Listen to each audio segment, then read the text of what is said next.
my kind of my focus is on professionalism. So because let's say there are developers whom I disagree with, but I consider them professionals. So maybe we, technically disagree on 80% of the stuff.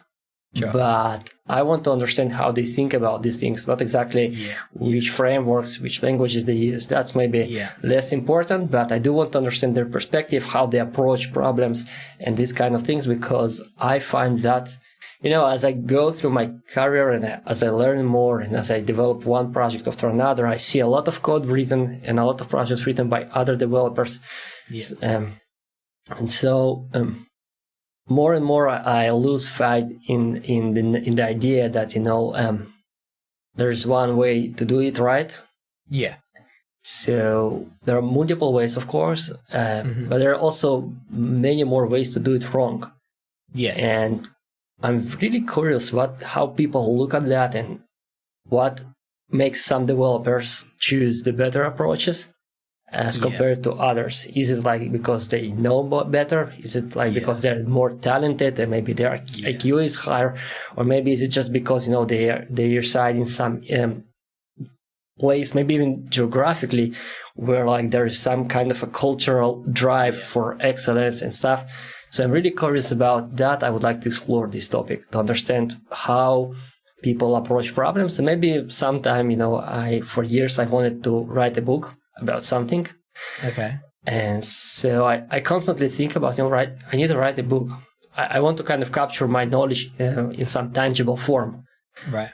But then, like, writing a book is a very difficult task, and I would like to write about something which will not age in several years. So, for example, writing about Android is no go. Sure. I'm not going to write a book about Android. Yeah. So I constantly look about, some important topic to discover. Maybe that one, I think maybe that's something that I might be interested. So that's my goal, to have fun and learn as much as I can about people who do software for a living and how they approach problems, how they look at that, and learn something new. Okay. Yeah, that would be my goal. Yeah, sounds good. All right. I was going to say, on the point about why do people do things badly, I always personally, at least from my experience, it's come down to lack of experience. I don't think they think they're doing things badly. I think they think they're doing things really well based on the fact that they don't have the experience to know that they're doing things badly. That's at least from what I've seen. I've so let's a lot of projects like that. Let me push back on that a little bit, because maybe you just need to clarify what you mean by experience, because there is no shortage of developers. Like, I mean, I've been on one project. I helped one company, and I meet the team, and one of the developers on the team right out of the gate, he said, "My name is something, okay, and I've been developing for Android from, I don't remember, but let's say 2009 or something like that." Sure. So he had twice as much experience as I do, at least. Yeah. And then turned out that he wasn't like the best developer on the team, and in some sense he was like he in my estimation slowed the entire team down. Yeah. So lack of experience wasn't his problem. So like, what is that makes some developers understand it and some don't?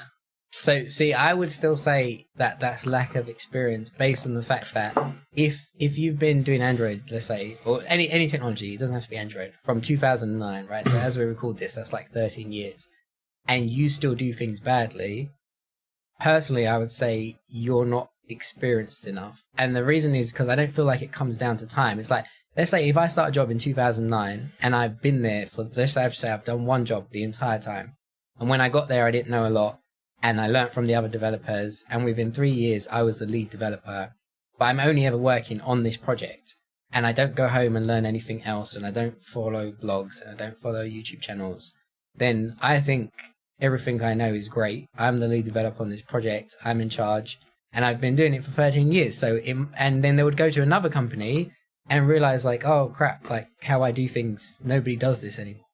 So, like, I think it depends how you, like, in my head, experience is, like, the knowledge that you have, not necessarily the time that it takes to get there. Because you could learn a lot in 3 years and know more than someone who's done the same thing for 13 years. And exactly. So what do you mean by it boils? You say that developers who don't do that, it boils down to experience. But in the industry, when people talk about experience, they usually time. Exactly how long you've been doing this thing that you and especially when you look for a job, right?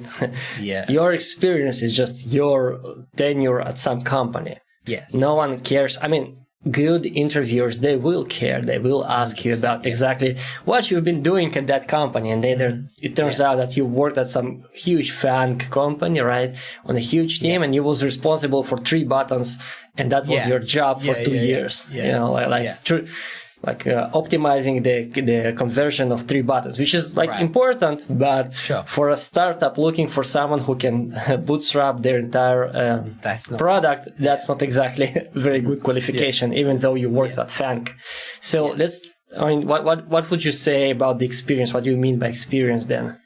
I think it's just how much. I mean, I guess I never really thought about how to word it, but it's for me as being a freelancer contractor. It's I'm working on, let's say, at minimum 2 different projects a year. So if I've been doing this right now since 2012, that's 10 years. So I've worked on at least 20 different projects, right? So the first 2 that I came on board, I didn't know that much. I learned a bunch from the senior developers, lead developers. Going to the next project, I know a little bit more. Going to the next project, I know a little bit more. And by the time I get to where I am now, I know a lot. So I can look at code and say, this is bad code because I've seen it 10 years ago and I've seen 7 different ways to make it better.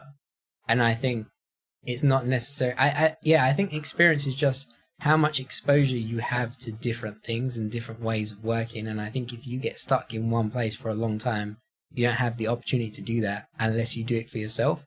But even still, it's not the same thing as someone else telling you specifically oh, this is not a good way to do this specific thing. So you might learn a bunch of concepts, but if you're boxed in how you're doing stuff is right, you wouldn't be able to see that, oh, this other thing is better. So I feel I don't know if experience is the right word, but it's definitely a level of exposure. And at least from what I've seen, exposure is a good word. Maybe it's exposure, because from what I've seen, I've been on tons of projects where you go and it's mate, this code is a mess. How did you pay these people this much money to write this?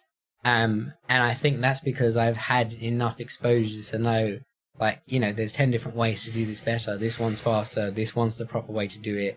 This one's the middle ground where, other developers won't think it's terrible, but it will get you to where you need to be in 2 months. And I think, people that don't have that experience, they just I feel everybody thinks that what they do is great until they find a better way to do it. And if you don't have the exposure of better ways to do it, then you're just always going to be this is the best. And people that are hiring you don't know because, they're not in the code. They don't know what they're looking at. They just know if it works or it doesn't work. And if you tell them oh, it's broken and it's going to take me 6 weeks to fix it, they don't know that actually another developer could fix it in a day because they don't know. So they're just oh, this is great. And it's not till somebody else that's more experienced and has more exposure comes on board. And they're mate, let's just scrap this whole thing. I'll rebuild it in 2 months and it will be 50 times faster. So, I think probably exposure is a better word than experience. Exposure sounds I too can put this into words. I try to formulate what would I consider to be preconditions for being a good developer. So let's put the talent part aside because people are different and some are more talented, some are less talented.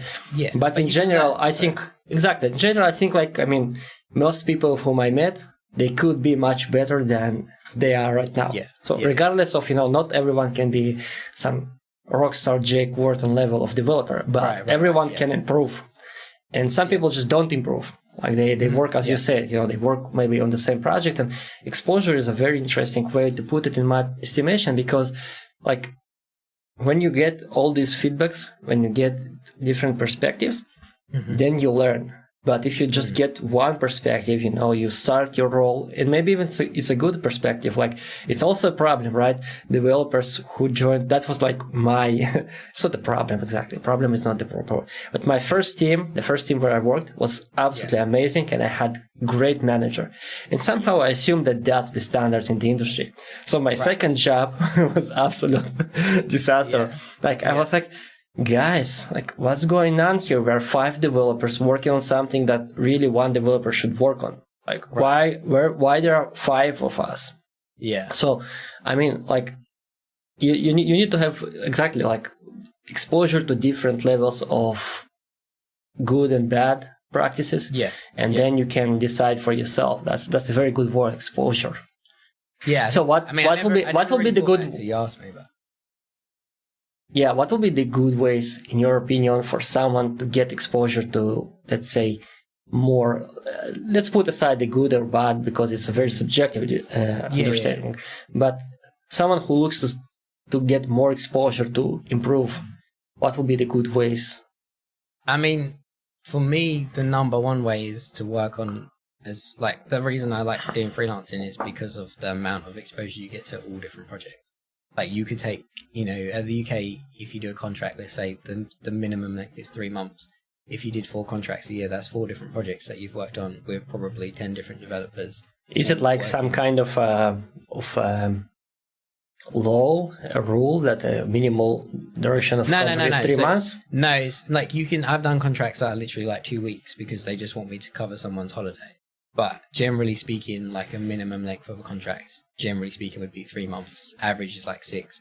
But even if you did 6 and say you did 2 a year, that's 2 different projects. And I think for me, like the gold standard is working with as many different developers on as many different projects as you can, because not everyone, like to your point, everyone does things differently. There's not one right way to do stuff, right? Like in the Android world, people will be like, oh, if you don't do MVVM, then you're doing it wrong. But it's like, that's not the case. Like, sure, if you read the documentation and you just listen to like a certain few people on Twitter, then that's the case. But in real life, you go into a project that has like, there's all different ways that you could architect stuff and hybrid approaches, and that doesn't make them wrong.